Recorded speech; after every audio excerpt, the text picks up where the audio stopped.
അടയാളം പോലും ഇല്ലാതിരുന്ന യേശു ക്രിസ്തുവിന് ഇന്നും ജീവിച്ചിരിക്കുന്ന നമ്മളുടെ അടുത്ത് മധ്യത്തിൽ നമുക്ക് ഇത്ര സുഖ സൗകര്യങ്ങൾ തരുമ്പോൾ നമ്മൾ ദൈവത്തെ മറന്ന് ജീവിക്കരുത്.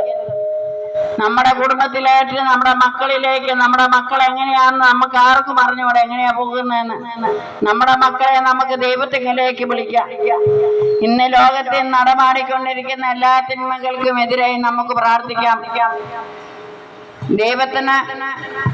ദൈവത്തോട് നമ്മൾ മുട്ടിപ്പായി പ്രാർത്ഥിച്ചാൽ ആ പ്രാർത്ഥന, നമ്മുടെ യാചനകളും പ്രാർത്ഥനകളും അപേക്ഷകളും കേൾക്കാതിരിക്കുകയില്ല.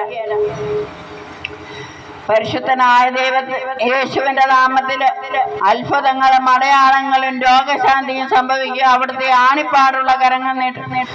ഇന്ന് പ്രകൃതിക്ഷോഭം കൊണ്ടെന്നാൽ ഇന്നിപ്പം നമ്മൾ വന്നപ്പോൾ നല്ല മഴ, ന്യൂനമർദ്ദമാന്ന് പറഞ്ഞു.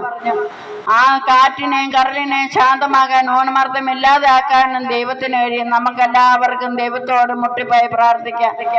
കാറ്റിനെയും കടലിനെയും ശാന്തമാക്കിയ ദൈവമേ, മഴ കുറയുവാനും ശാന്തതയുണ്ടാകുവാനും എല്ലാ അപകടങ്ങളിൽ നിന്നും കാത്തുരക്ഷിക്കാനും ജലപ്രളയം കൊണ്ട് കഷ്ടപ്പെടുന്ന മക്കൾക്ക് അതൊന്നും ഉണ്ടാകാതിരിക്കാൻ നമുക്ക് പ്രാർത്ഥിക്കാം. എല്ലാം കാണുന്നവനാ ദൈവമേ, ഞങ്ങളുടെ പ്രവർത്തനങ്ങളെല്ലാം വിജയപ്രദമാക്കി തീർക്കുവാനും കഷ്ടത അനുഭവിക്കുന്നവരുടെ കൂട്ടത്തിലുണ്ട്. നമുക്ക് നീതിമാന്മാരെ വിളിക്കാനല്ല പാപികളെ വിളിക്കാനാണ് വന്നതെന്ന് പറഞ്ഞ ദൈവം പാപികളായ നമ്മളുടെ പ്രാർത്ഥനയും കേൾക്കും. നമ്മളെ അവിടുന്ന് ശിക്ഷിക്കുകയല്ല, മക്കളെ ശിക്ഷിക്കാതെ നമ്മളെ രക്ഷിക്കുകയുള്ളൂ. നമ്മുടെ പാപങ്ങളൊന്നും ദൈവം ഓർത്തിരിക്കുകയല്ല. അവിടെ ഞാൻ ഈ നെല്ലിപ്പൊയിലുള്ള എല്ലാ ജനങ്ങളെയും ദൈവത്തിന് സമർപ്പിക്കുന്നു. പരിശുദ്ധാത്മാവിന്റെ അഭിഷേകത്തെ ഞങ്ങളെ എല്ലാവരെയും നിറയ്ക്കണമേ, ജ്ഞാനത്താൽ നിറയ്ക്കണമേ എന്ന് പ്രാർത്ഥിക്കുന്നു.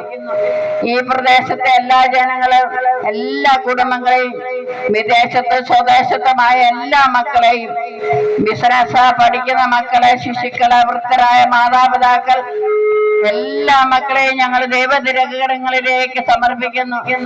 പരിശുദ്ധ അമ്മയുടെ സ്വർഗാരോഹണ തിരുനാളായ ഇന്ന് പരിശുദ്ധ അമ്മയെ ഞങ്ങളെ എല്ലാവരെയും അനുഗ്രഹിക്കണമേ. ഞങ്ങൾക്കും നിത്യജീവന്റെ കിരീടം തരാൻ അമ്മ ഞങ്ങൾക്ക് വേണ്ടി മകനോട് പറയണമേ.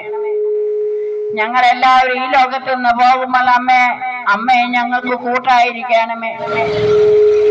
അമ്മ ഞങ്ങൾക്ക് എപ്പോഴും സഹായിയായിരിക്കണമേ. കാനായിലെ കല്യാണ വിരുന്നിന് വീഞ്ഞ് തീർന്നു പോയപ്പോൾ ആ കുടുംബത്തെ രക്ഷിച്ച പരിശുദ്ധ അമ്മ എല്ലാ